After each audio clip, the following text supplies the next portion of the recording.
Saludos, César Tiberio. Me siento compelido a narrar los acontecimientos recientes en esta provincia, ya que hechos de tal magnitud pueden, en el futuro, influir en el rumbo de nuestro imperio. Desde el inicio de mi gobierno en Judea, poco después de reemplazar a Valerios, he enfrentado días llenos de inquietud y desafíos. Al asumir el pretorio en Jerusalén, organicé un gran banquete con la presencia de autoridades locales, un tetrarca de Galilea, el sumo sacerdote y sus funcionarios. Pero, para mi sorpresa, ninguno de los invitados se presentó. Interpreté tal actitud como una señal de falta de respeto hacia la autoridad romana.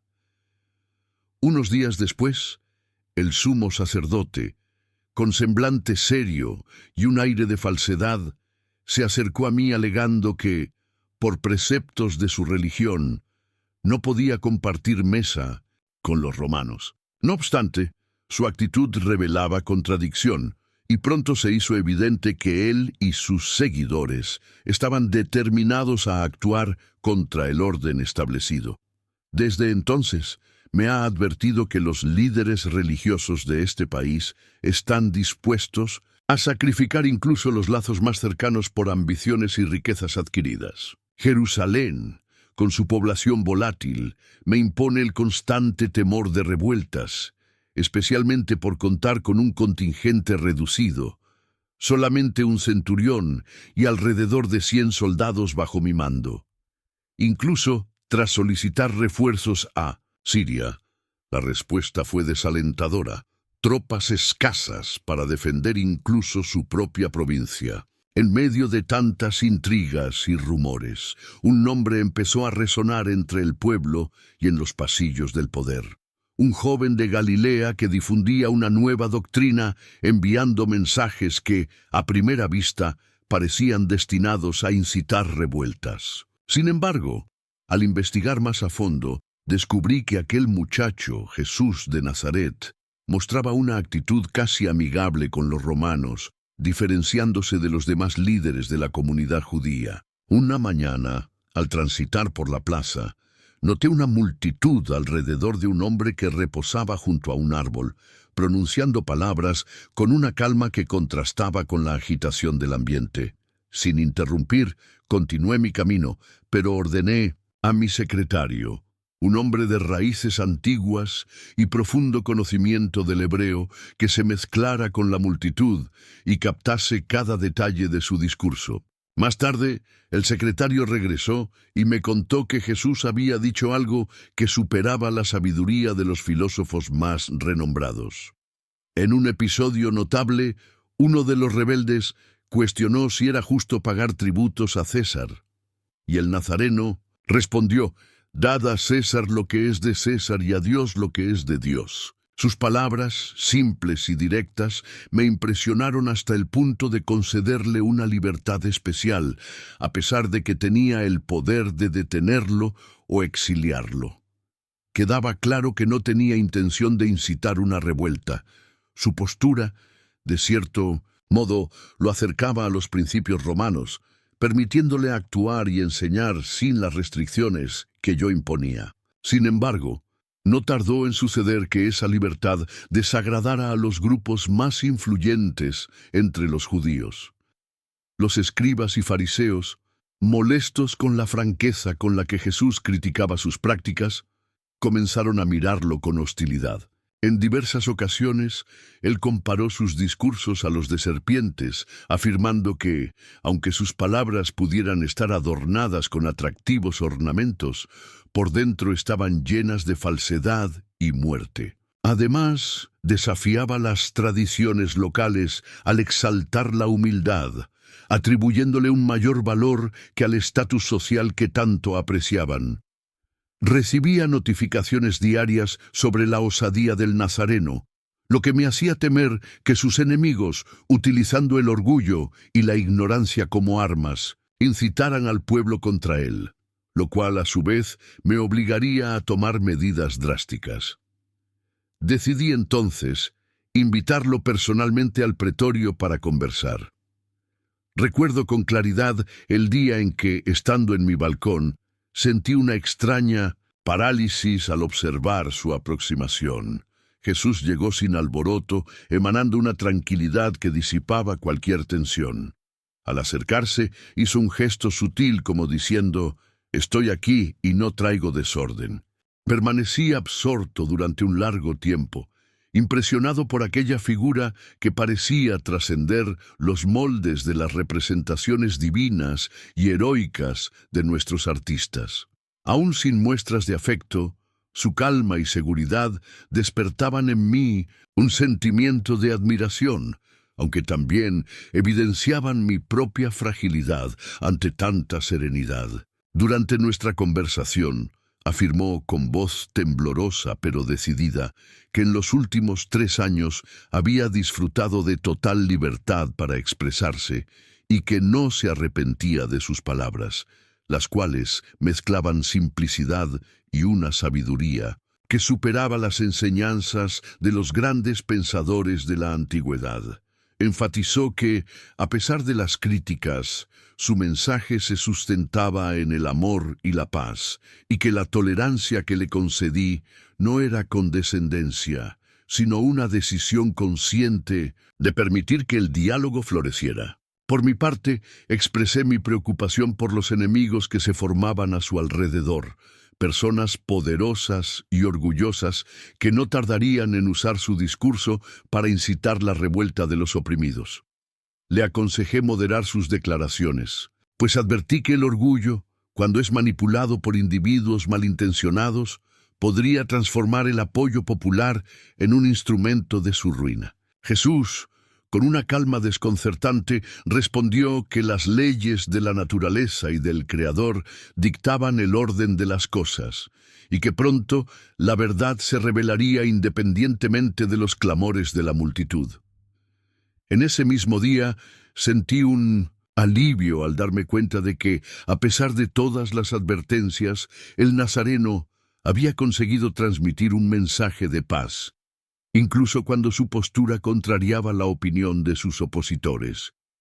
No obstante, las tensiones no tardaron en intensificarse. Herodes, un gobernante ya envejecido e inseguro respecto a su prestigio, se acercó para conocer mi opinión sobre aquel hombre que despertaba tanto fervor entre los judíos.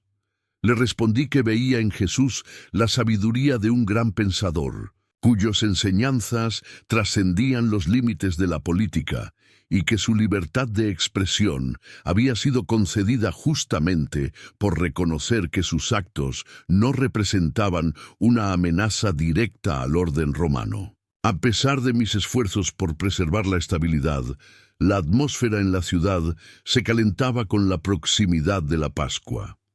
Jerusalén bullía de una multitud ruidosa y desordenada, y las tensiones aumentaron cuando informantes relataron que parte del tesoro del templo estaba siendo utilizada para manipular el sentir popular. Un episodio destacado fue el irrespeto hacia un centurión romano, lo que culminó en un clamor unánime por la condena de Jesús. A pesar de los intentos por apaciguar los ánimos, la multitud gritaba: «¡Crucifícalo, crucifícalo!», con tal intensidad que el eco llegaba a los pasillos del palacio. Ante tal tumulto, propuse la tradición de liberar a un prisionero durante las festividades, ofreciendo así la libertad al Nazareno. Sin embargo, la insistencia popular fue firme, y discutir con la multitud resultó inútil. Expliqué, de acuerdo con los ritos judíos, que ningún juez podría dictar una ejecución sin un ritual específico y el consentimiento del Sinedrón, etapas que, según la ley, imposibilitaban la sentencia el mismo día. Aún así, los clamor persistían y decidí que para contener la situación, Jesús fuera sometido a flagelación.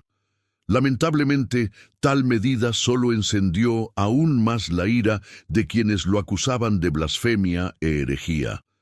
En un gesto que pretendía simbolizar mi responsabilidad, aunque en vano, Lavé mis manos ante la multitud, afirmando que, en mi juicio, el nazareno no había cometido ningún crimen que justificara la pena capital. No obstante, mis palabras fueron tragadas por la furia colectiva. Pronto, grupos distintos, los seguidores de Herodes, los representantes del Sinedrón y los críticos de las tradiciones locales, se unieron contra él, creando una atmósfera insostenible para el mantenimiento del orden. Mientras el debate entre estos grupos se intensificaba, me vi obligado a enviar a Jesús a juicio. Primero lo llevaron ante el sumo sacerdote, quien, adoptando una postura de aparente sumisión, insistió en enviarlo a mí para que confirmara su condena. Argumenté que, por ser originario de Galilea, el caso debía ser juzgado por Herodes, pero el destino le jugaba una jugada cruel. Al regresar con la decisión, el escenario había cambiado. Mi palacio se había transformado en una especie de fortaleza, mientras las calles de Jerusalén se llenaban de descontento y revuelta. Una tarde en que la ciudad parecía invadida por una energía sombría, una vidente, reconocida por sus predicciones, se acercó llorando y advirtió: «No toques a ese hombre, pues es especial». Relataba haber visto en sueños escenas extrañas, a Jesús caminando sobre las aguas, dialogando con la tormenta y comandando los elementos. Imágenes perturbadoras, como ríos teñidos y estatuas que parecían llorar, se mezclaban con la inquietud que ya envolvía la ciudad. Tales presagios intensificaron mi aprehensión respecto al destino de aquel hombre y, por extensión, de la propia provincia. La tensión culminó cuando, tras varios intentos fallidos por salvarlo, se tomó la decisión. Jesús sería entregado a los designios de la justicia romana. En medio de un clamor ensordecedor, donde la multitud exigía su ejecución, me enfrenté al dilema de conciliar las leyes judías y las costumbres romanas. Expliqué que, según el rito local, ningún acusado podía ser condenado sin un proceso detallado y una serie de formalidades. Pero la multitud, enfurecida, se rehusaba a escuchar mis argumentos. Aún así, ordené la flagelación, esperando que el sufrimiento fuera suficiente para apaciguar a la muchedumbre. Pero el efecto fue justamente el opuesto. Mientras la confusión se extendía por las calles y los gritos de «¡Crucifícalo!» resonaban sin cesar, me vi obligado a presenciar, impotente, la ejecución de un hombre cuya presencia parecía, de alguna manera, trascender lo ordinario. El escenario se llenaba de tumulto. Multitudes eran arrastradas. Gritos resonaban por los pasillos del palacio, y el ambiente se transformaba en un torbellino de emociones intensas. La ciudad, como si estuviera vestida de luto, mostraba señales inconfundibles, nubes oscuras que se acumulaban sobre el templo y el sonido de una tristeza que parecía envolver cada piedra. En uno de esos momentos caóticos, observé, con pesar, cómo el mismo centurión trataba de mantener algo de orden, mientras yo, recostado en un rincón de mi basílica, era testigo del alboroto que se apoderaba de Jerusalén. La sensación era que los acontecimientos no eran meramente fruto de la acción humana, sino el cumplimiento de un escenario escrito por fuerzas mayores que trascienden nuestra comprensión. Mientras se desarrollaban los sucesos, me sorprendió un episodio que marcó profundamente a todos.